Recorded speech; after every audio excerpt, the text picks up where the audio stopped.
여러분이 우리가 사는 세상에는 수많은 공동체가 있죠. 우리가 태어나면서부터 자연스럽게 가정 공동체에 속해 살게 됩니다. 그리고 아이가 자라면서 점점 친구들이 늘어나게 되겠죠. 친구들 늘어나고 하면서 친구들 사이에 공동체가 형성됩니다. 그리고 학교 들어가면서 또 학연 공동체가 생기죠. 학교 졸업하게 되면 또 새로운 직장 공동체가 생기게 됩니다.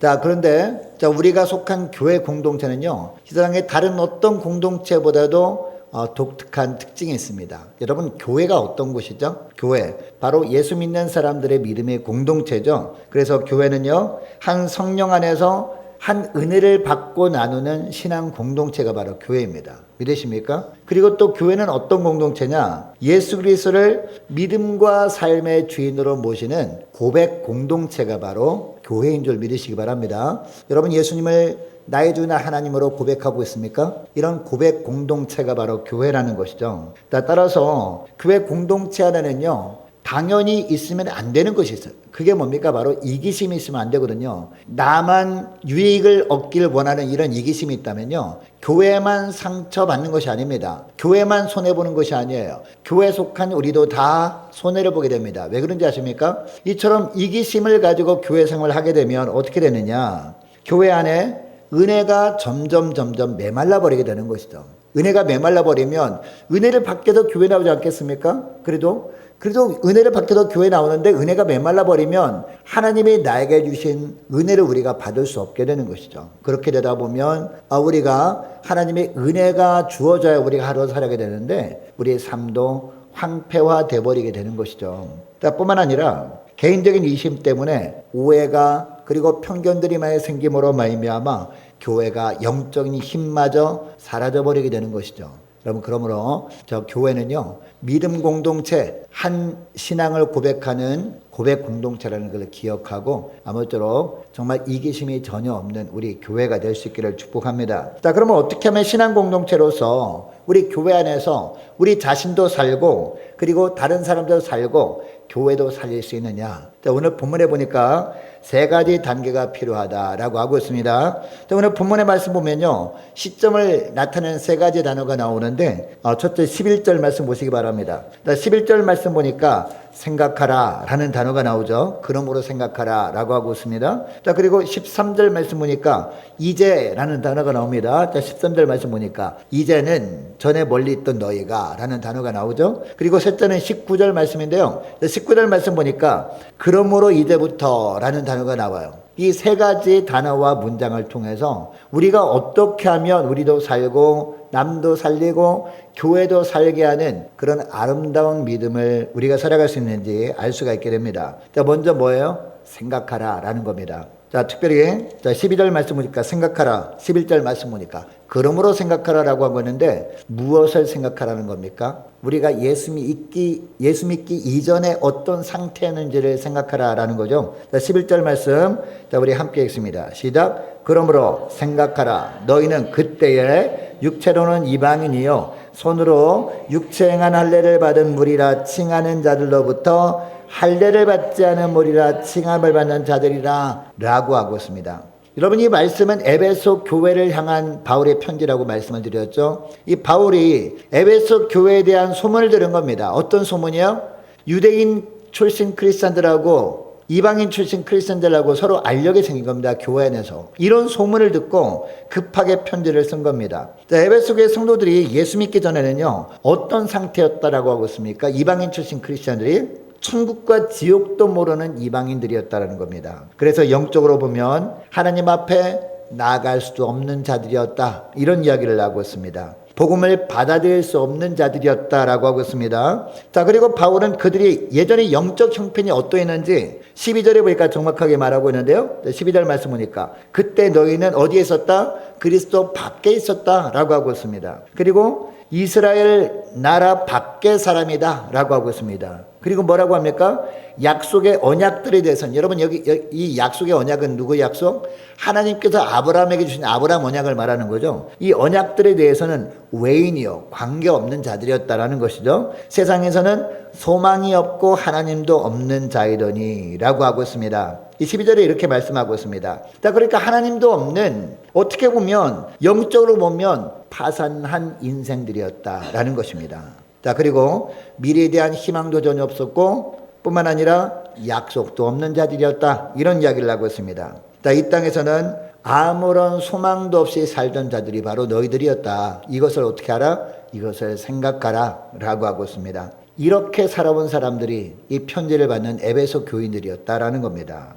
자, 이처럼 이 사도 바울은 에베소 교인들의 과거의 모습을 적나라하게 드러내고 있습니다. 여러분, 이런 모습이 그 당시 에베소 교인들 뿐만이었겠습니까? 오늘날 우리들의 모습이기도 하기 때문에 이 말씀을 이 시간에 우리에게 주시는 줄 믿습니다. 자, 우리들도 예전에는 어떤 자들이었어요? 우리도 이방인들이었다는 것이죠. 자, 우리의 과거에는요, 예수님이 누구신지 우리가 알아볼 생각도 하지 않았습니다. 그리고 나랑 관계가 없는 그런 종교가 바로 기독교다라고 생각을 하고 있었단 말이시죠. 자, 그리고 하나님은 계시는지도 조차 모른 채 영적인 실패한 인생으로 우리가 살다가 결국에는 하나님 앞에 나가서 심판받아 마땅한 존재였다라는 겁니다.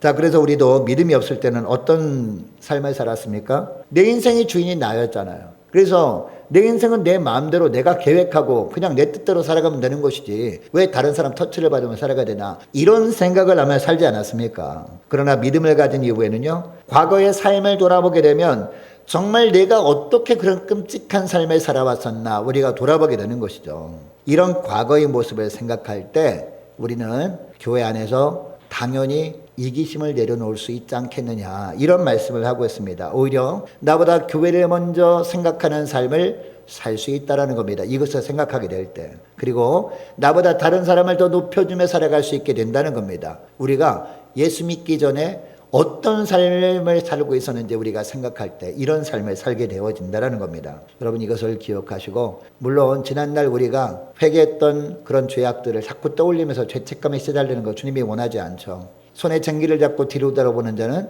하나님 나라에 합당하지 않다라고 말씀하셨기 때문에 여러분, 그것은 우리가 생각하지 않는다 할지라도 무엇을 생각해야 돼요? 예수 믿기 전에 내가 얼마나 비참한 삶을 살았는데 이런 비참한 삶을 살던 우리를 주님께서 불쌍히 여기셨구나, 그래서 교회에 속한 자로 살게 하셨구나, 이것을 늘 생각하며 지내시는 저와 여러분 되시기를 축복합니다. 자, 그리고 이 과거의 모습을 떠올리면서 우리가 얼마나 비참한 존재였는지를 우리가 깨달았다면 그 다음에 무엇을 해야 됩니까? 그 다음에 해야 될 것이 뭐냐? 하나님께서 베푸신 구원의 은혜가 얼마나 복된 것인지를 우리가 어떻게 해야 돼요? 우리가 잊으면 안 되는 것이죠. 이것을 꼭 기억해야 한다라는 겁니다. 자, 13절 말씀, 자, 우리 함께 읽습니다. 시작. 이제는 전에 멀리 있던 너희가 그리스도 예수 안에서 그리스도의 피로 가까워졌느니라. 아멘. 여러분, 여기서 멀리 있던 너희가, 이 말은 무슨 말입니까? 멀리 있던이란 것은요,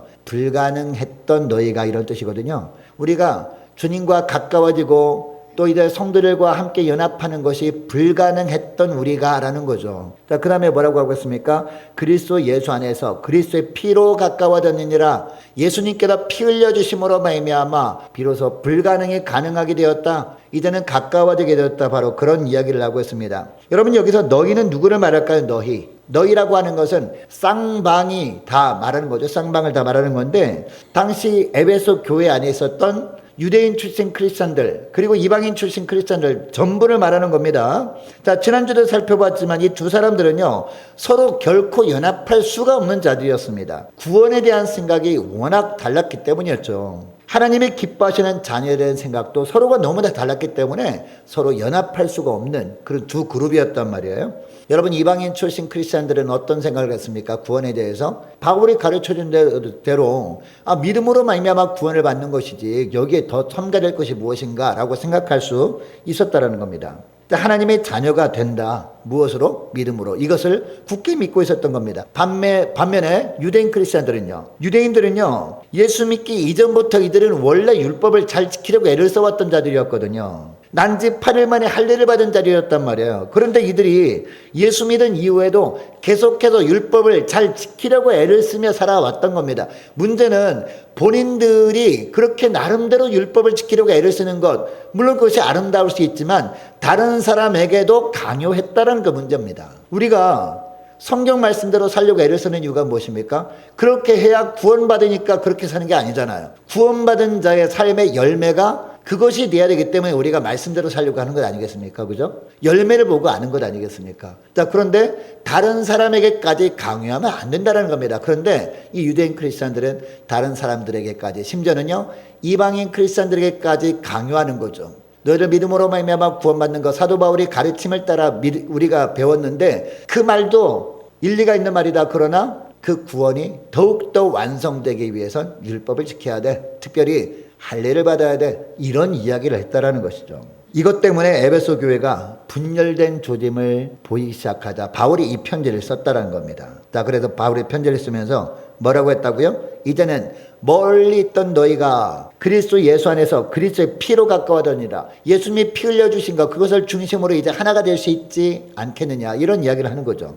특별히 14절 15절 말씀도 보면 뭐라고 하는지, 자, 14절 15절 말씀도 우리 함께 읽습니다. 시작. 그는 우리의 화평이신지라. 여기 보니까 그는이라고 합니다. 그는 누구예요? 예수 그리스도를 말하는 거죠. 예수님은 우리의 화평이신지라 라고 하고 있습니다. 그리고 계속 보면 둘로 하나를 만드사, 둘로 누구와 누구를, 이방인 크리스찬들과 유대인 크리스찬들, 이 둘로 하나로 만들길 원하신다라는 거죠. 하나를 만드셨다는 겁니다. 십자가로 원수된 것, 그 중간에 막힌 담을 자기 육체로 허시고 라고 하고 있습니다. 여러분, 예수님이 십자가 죽으실 때 어떤 일이 있었습니까? 막 지진이 일어났잖아요. 지진이 일어나면서 뭐가 찢어져요? 휘장이 찢어지죠. 휘장이 찢어짐으로 말미암아 이젠 누구나 예수 그리스도를 통해서 하나님 보좌로 직접 나아갈 수 있는 시대를 여신 것 아니겠습니까? 이것을 히브리서에 보면은 새롭고 산 길이라고 표현하잖아요. 여러분, 새롭고 산 길이 열렸는데 그 길로 누구는 갈 수 있고 누구는 갈 수 없습니까? 다 갈 수 있습니다. 예수 믿는 사람이라면. 이방인 크리스찬들 뿐만 아니라 유대인 크리스찬들도 항상 누구를 통해서, 예수 그리스도 통해서 주님의 보좌 앞으로 나갈 수 있는 시대가 열린 것이죠. 바로 이것을 말하는 것이, 이게 바로 14절 말씀이거든요. 15절 말씀도 보시기 바랍니다. 15절 말씀 함께 읽습니다. 시작. 법조문으로 된 계명의 율법을 폐하셨으니 이는 이들로 자기 안에서 한 세 사람을 지어 화평하게 하시고. 아멘.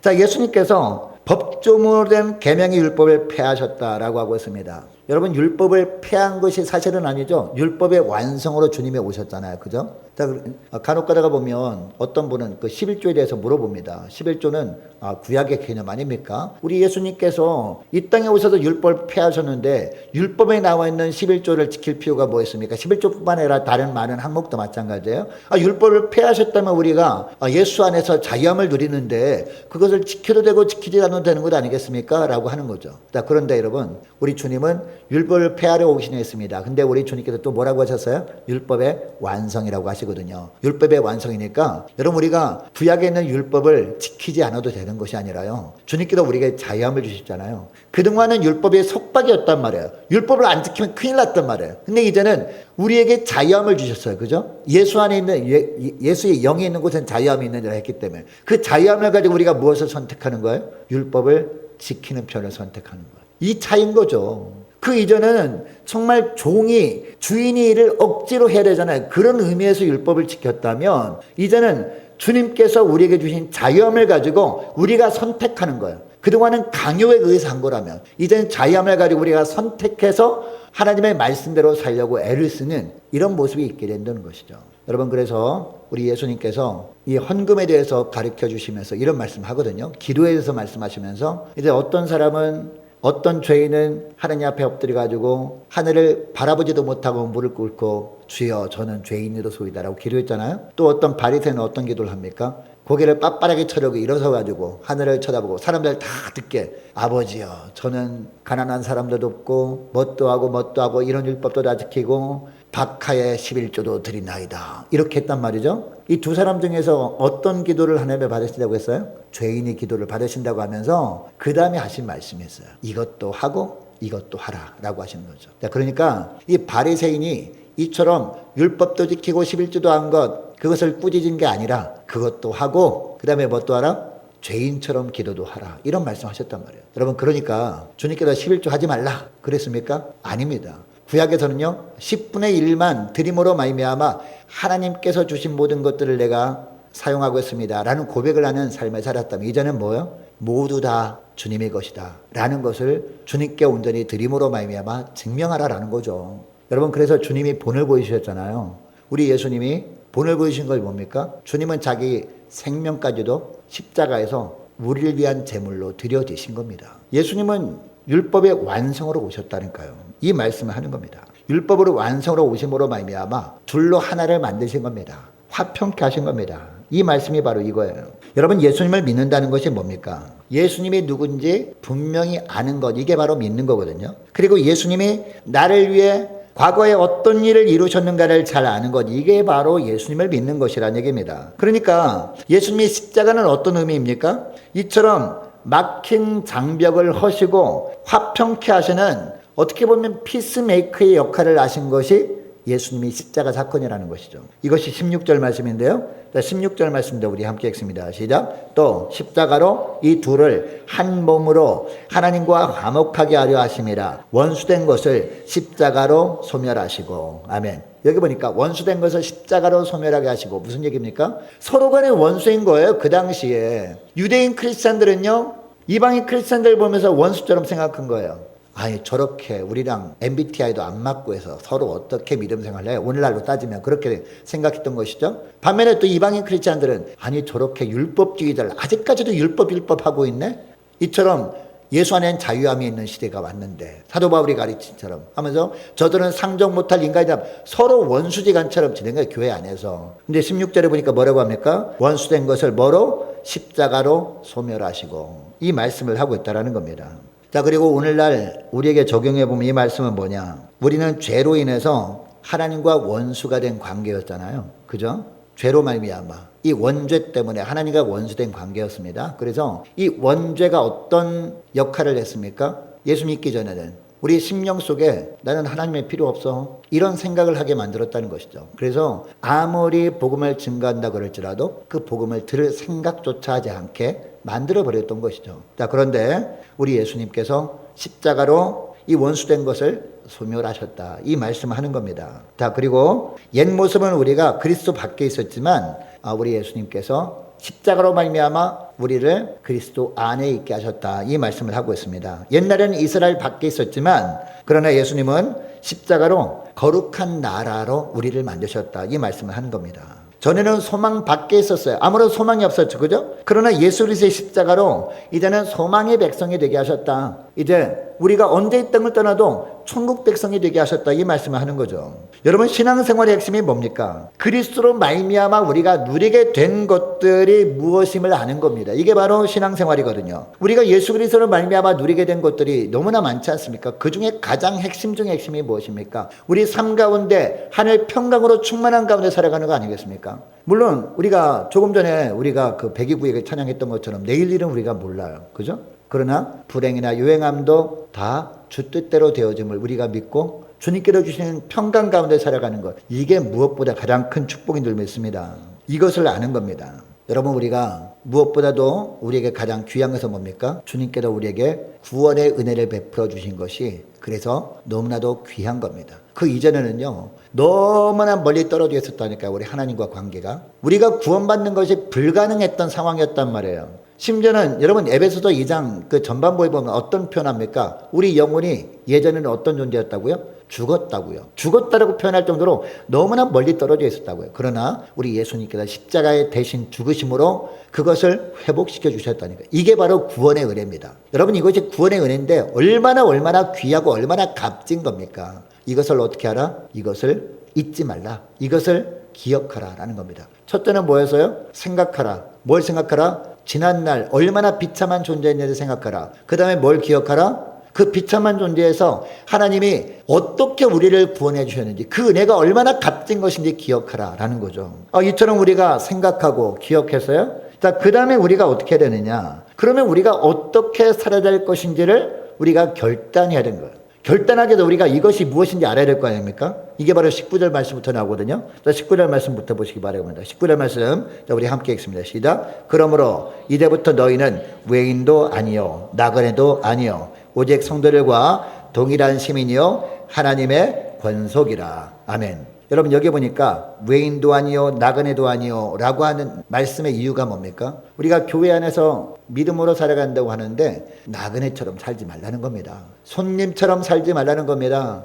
적어도 우리가 세례받고 직분도 받았다면 당연히 어떻게 살아야 돼요? 나그네처럼 살면 안 되겠죠. 그죠? 손님처럼 살면 안 되겠죠.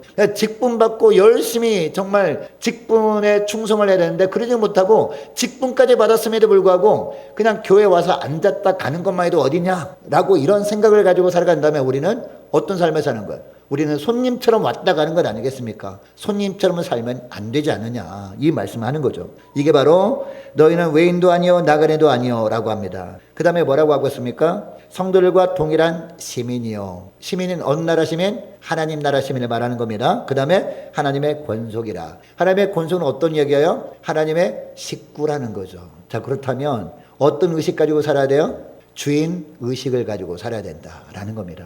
이 말씀하는 겁니다. 자, 그러면 주인 의식을 가지고 사는 게 어떤 거냐? 이게 바로 20절, 21절 말씀이거든요. 20절 말씀 보시기 바랍니다. 너희는 사도들과 선지자들이 터 위에 세우심을 입은 자라라고 하고 있습니다. 여러분 여기 보세요. 사도들과 선지자들이 터 위에 라는 말은 무슨 말일까요? 사도들 어떤 자입니까? 말씀을 전하는 자들이죠. 사도들이. 그리고 선지자들은 구약시대 때 말씀을 전하는 자들 아닙니까? 자, 그러니까 하나님의 말씀이라는 터 위에 세우심을 입은 자다라는 겁니다. 교회가. 그리고 저와 여러분이 믿음이 어떤 터 위에 세워졌다고요? 말씀이 터 위에 세워졌다고요. 근거가 바로 하나님의 말씀이라고요. 바로 이런 말씀을 합니다. 자, 그 다음에 계속 보시기 바랍니다. 그리스도 예수께서 친히 뭐가 되셨다고요? 모퉁이 돌이 되셨다라고 하고 있습니다. 여러분 모퉁이 돌이 뭐죠? 모퉁이 돌? 모퉁이 돌 보면 오늘날은 이제 건물 짓잖아요. 건물 지으면 그 앞에 돌멩이 하나 덩그려 놓고 여기 무슨 그 회사 이름도 적어 놓고 그죠? 시공 며칠부터 언제 착공 언제 그 다음에 준공 언제 이렇게 써져 있는 게 이게 모퉁이 돌이거든요. 자, 그런데 그 당시에 모퉁이 돌은 뭐냐면 건물을 지을 때 가장 먼저 가장 중심된 돌을 딱 놓는데요. 그 중심되는 돌 위에다가 조금씩 이렇게 만들어가면서 건물을 짓는다고 합니다. 이게 바로 모퉁이 돌이라는 거죠. 어디에 모퉁이 돌이 바로 예수님이십니까? 교회의 모퉁이 돌이 예수님이라는 거죠. 우리의 믿음의 모퉁이 돌이 바로 예수님이라. 바로 이런 말씀하는 겁니다. 자, 그러면 예수님의 모퉁이 돌이 되었습니다. 그러면 어떻게 해야 돼요? 예수님이 모퉁이 돌이 됐으니까 우리는 가만히 있으면 돼요? 가만히 있으면 교회가 세워집니까? 가만히 있으면 우리 믿음이 세워져요? 가만히 있으면 안 되겠죠. 예수님의 모퉁이 돌이 딱 되었으면 우리는 어떻게 돼요? 그것을 말해주는 겁니다. 자, 21절, 22절 말씀에 이게. 자, 21절, 22절 같이 읽습니다. 시작. 그 안에서 건물마다 서로 연결하여 주 안에서 성전이 되어가고 너희도 성령 안에서 하나님의 거하실 처소가 되기 위하여 그리스도 예수 안에서 함께 지어져 가느니라. 아멘. 자, 여러분 여기 보세요. 그 안에서 건물마다 서로 연결하여 주 안에서 성전이 되어가고 라고 하고 있습니다. 여러분 하나님 나라는 두 가지 속성이 있다라고 예전에 말씀드린 적이 있어요. 하나는 완성된 하나님의 나라, 그죠? 그 나라는 우리가 언제 갑니까? 죽어서 갑니다. 완성돼 있어요. 하나님 나라는 하나님의 뜻이 하늘에서 이루어진 것 같이 이 땅에서도 이루어지다라고 우리가 기도하잖아요. 주기도문에 하늘에서 이루어졌어요. 완성된 하나님의 나라 우리가 간단 말이죠. 그럼 이 땅에서 하나님 나라는 뭐예요? 완성되어져 가는 하나님의 나라라는 겁니다. 이해가 되십니까? 그 하나님의 나라 우리를 예수 믿게 하는 순간부터요 우리 심령 가운데 하나님 나라가 이미 시작되었거든요. 믿습니까? 하나님 나라는 누가 왕이 되는 나라예요? 예수님이 왕이신 나라가 하나님 나라 아닙니까? 저와 여러분의 인생의 주인이 예수님 맞습니까? 예수님 맞아요? 그렇다면 하나님 나라가 시작된 거거든요. 우리 교회 주인이 우리 예수님 맞습니까? 교회 주인이 예수님이시잖아. 교회 머리가 예수님이잖아. 그러면은 교회도 이처럼 완성되어 가는 하나님의 나라라고 할 수 있는 줄 믿으시기 바랍니다. 자, 그런데 우리가 가만히 있으면 됩니까? 안 된다는 거죠. 자, 그래서 21절 보니까 뭐라고 해요? 그 안에서 뭐마다? 건물마다 서로 어떻게 해요? 연결하여 주 안에서 성전이 되어 가고 라는 말씀하는 겁니다. 여러분 여기에 건물이라는 단어는요 벽돌을 의미합니다. 벽돌이 어떻게 돼야 돼요? 벽돌이 막 이렇게 쌓여있어. 그럼 벽돌을 어떻게 해야 돼요? 나르는 사람이 있어야 될 거 아니에요. 나르는 사람이. 그리고 나르는 사람이 있으면 벽돌을 쌓는 사람이 있어야 되겠죠? 벽돌을 쌓기만 하면 돼요? 벽돌을 쌓으면 그 사이사이에 구멍을 어떻게 해야 돼요? 시멘트로 메워야 될 거 아니에요. 그래야 건물이 될 거 아닙니까? 그죠? 각자 역할이 있다라는 것이죠. 역할이 있고. 자, 그 다음에 보세요. 22절 말씀 보니까 너희도 성령 안에서 하나님이 거하실 처소가 되기 위하여. 여러분, 여기 하나님의 거하실 처소는 어디를 말합니까? 바로 교회를 말하는 거죠. 교회가 하나님의 거하시는 성전이 되어가기 위해서, 이런 뜻이거든요. 처소가 되기 위하여 그리스도 예수 안에서 함께 지어져 가느니라 라고 하고 있습니다. 여러분, 여기 지어져 가느니라 라고 해서 무슨 말일까요? 함께 가꾸어 가느니라 라는 거거든요. 여러분, 구약 성경에 보면 포도원의 비유가 나와요. 포도원의 비유. 여러분, 포도원이 어떤 곳입니까? 포도를 키우는 곳이잖아요. 근데 포도원에 가만히 내버리면 어떡할까요? 가만히 내버리면요, 포도원에 막 숲이 막 우거져, 막 잡초가 막 우거져 가지고 이 포도원으로 갈 양분을 뺏어 먹어버려요. 그럼 포도나무에 포도가 열릴까요? 잘 열리지 않겠죠. 양분이 뺏겨버림으로 말미암아. 그리고 가만히 내버려두면 이 포도원에 자꾸 담벼락에 이 여우들이 막 들어오려고 막 구멍을 판단 말이에요. 그래서 작은 여우들이 그 구멍을 타고 와가지고 막 해치는 거예요, 포도원을. 그럼 어떻게 될까요? 수확을 할 수 없겠죠. 그래서 야가서에 보면은 포도원을 허는 작은 여우를 잡으라 이런 말씀도 있지 않습니까? 자, 그래서 어떻게 해야 돼요? 포도원 주인은 누굽니까? 예수님이시잖아요. 포도원을 교회라고 할 수 있거든요. 하나님 나라라고 할 수 있습니다. 저와 여러분이 가정과 교회가 포도원이란 말이에요. 이 포도원의 주인은 예수님이란 말이에요. 그런데 그 예수님께서 뭐라고 하십니까? 함께 가꾸어 가자라는 거죠. 자, 그런데 여러분, 건물을 지을 때요, 건물을 짓는 재료들이 다양하잖아요. 건물을 짓는 재료들을 보면 이 철봉 같은 게 있잖아요. 처음에 이제 기초공사할 때 철봉 같은 거 막 이렇게 막 세우잖아요. 세운 다음에 거기에 또 벽돌을 갖다 세우기도 하고 세멘트를 바르기도 하고 너무 다양한 그런 재료들이 있잖아요. 그 재료들이 나와 똑같은 성분이라고 해서 친하고 나와 좀 다른 성분이라고 배척하고 합니까? 건물 지을 때? 아니죠. 어떻게 해요? 서로 조화를 이룹니다. 그죠? 건물 지을 때. 다 보잖아요. 빌라를 재건축할 때 보면은 이렇게 그 다양한 재료들이 적절하게 조화를 이루면서 하나로 되면서 건물이 지어진단 말이에요. 그죠? 우리 교회도 마찬가지라는 거죠.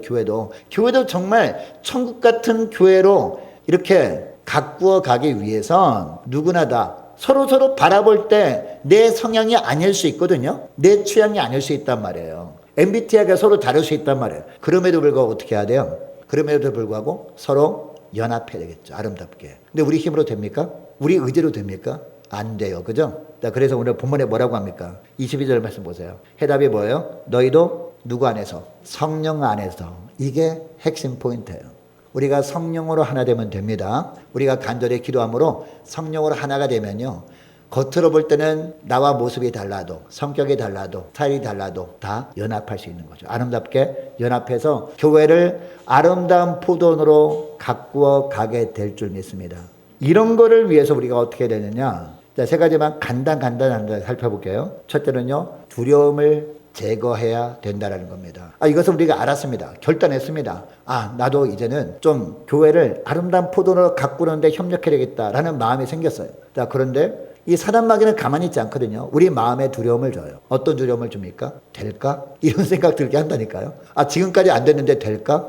우리 교회가 수십 년 동안 안 됐는데 될까? 라는 생각이 들게 한단 말이에요. 이런 두려움을 제거해야 된다는 거예요. 하나님, 이런 두려움을 주님 거두어가 주시옵소서. 기도해야 되는 것이죠. 자, 그 다음은 그럼 뭐예요? 그 다음에는 대가 지불이 필요하다는 겁니다. 자, 우리가 이런 삶을 살기 위해서 내가 손해보아야 될 것들이 있거든요. 대가 지불이 필요할 때가 있단 말이에요. 그때 어떻게 해야 돼요? 중요한 게 뭡니까? 포도원이 중요하잖아요. 그죠? 우리 가정과 우리 교회가 정말 주님께서 통치하시는 아름다운 하나님 나라로 가꾸기 위해서 대가 지불이 필요할 때는 기쁨으로 대가 지불을 하는 겁니다. 이게 필요하다는 거예요.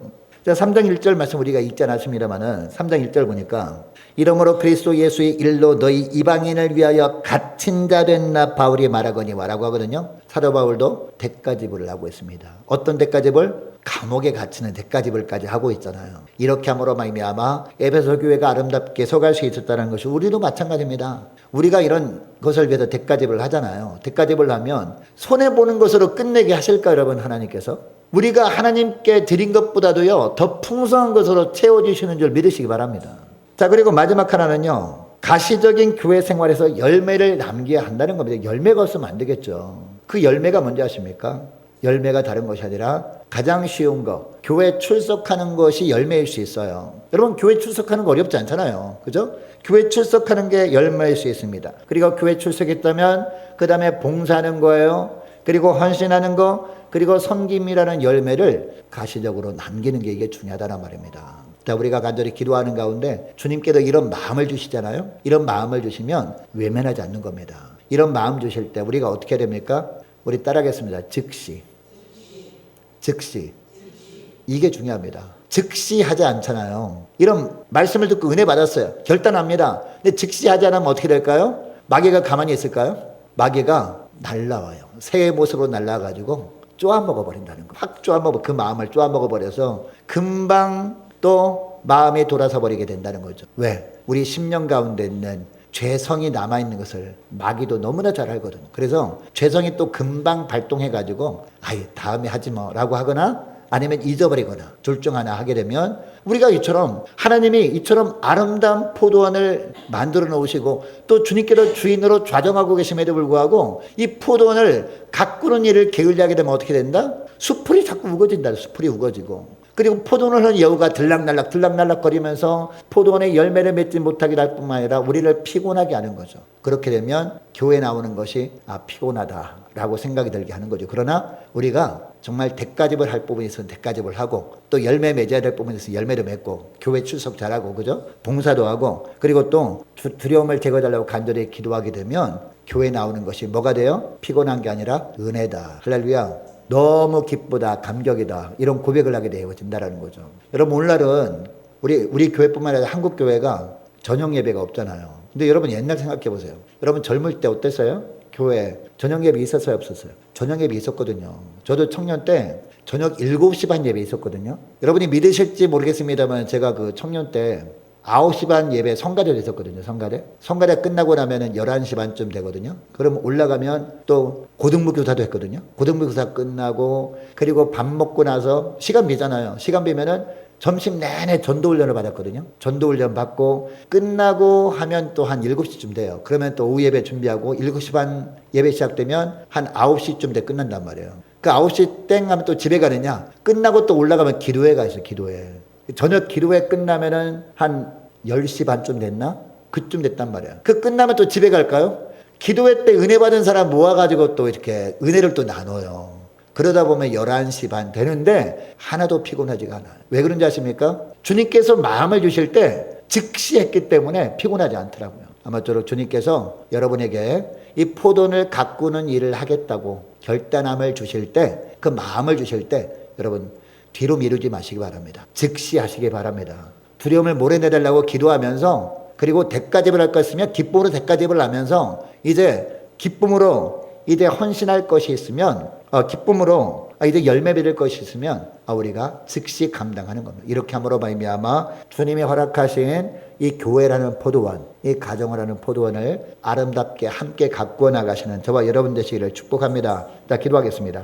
하나님 아버지 감사합니다. 세상 그 어느 곳에도 소망을 찾지 못하는 시대에 가정과 사회의 유일한 소망이 교회라는 것을 깨닫게 하심을 감사드립니다. 혼자 예수 믿고 응답받고 잘 살면 된다는 생각 이제는 내려놓고 이제 함께 주님의 몸된 교회를 천국 같은 공동체로 천국 같은 그런 포도원으로 가꾸어가는 저희를 될 수 있도록 은총 내려 주옵소서. 하나님 이를 위해 예전에 예수님 없이 살아왔던 저들의 과거의 모습이 얼마나 비참했었는지를 늘 생각할 뿐만 아니라 현재 주님 안에서 하나님의 자녀로서 누리는 은혜와 축복들이 얼마나 값지고 귀한 것인지 늘 기억하며 살게 하시고 더 나아가 담대하게 믿음으로 사는 것에 대해 치를 대가가 있다면 기쁨으로 그 대가를 치르면서 교회 생활에 열매를 가시적으로 남기는 삶을 살아감으로 말미암아 하나님의 은혜로만 가득한 천국 같은 교회로 함께 가꾸어 나가는 복된 저희를 다 되게 하여 주옵소서. 감사드리오며 우리 주 예수 그리스도 이름으로 기도드리옵나이다. 아멘.